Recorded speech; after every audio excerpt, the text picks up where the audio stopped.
நமக்கு அறிவுங்கிறது படிக்கிற புஸ்தகத்திலிருந்து கிடைக்குங்க. நிறைய புக்குங்க, நிறைய பெரியவங்க சொன்னது எல்லாத்தையும் நம்ம தேடி தேடி படிக்கிறதுனாலயும், நிறைய பேச்சுக்களை கேட்கறதுனாலயும் எல்லாமே நிச்சயமா நம்ம அறிவு வளருங்க.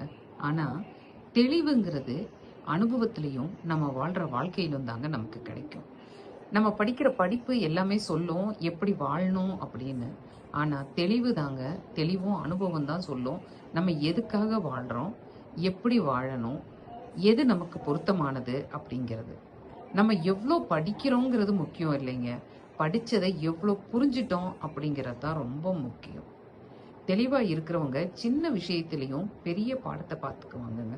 பாடத்த கத்துக்குவாங்க. ஆனா தெளிவு இல்லாதவங்க தான் எவ்வளவு அவங்களுக்கு அனுபவம் கிடைச்சாலும், அதுல உண்மையான வாழ்க்கை என்னங்கிறத புரிஞ்சுக்கவே மாட்டாங்க.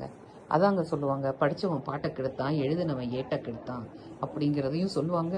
"ஏட்டு சுரக்கா கூட்டுக்கு உதவாது" அப்படிங்கிறதையும் சொல்லுவாங்க.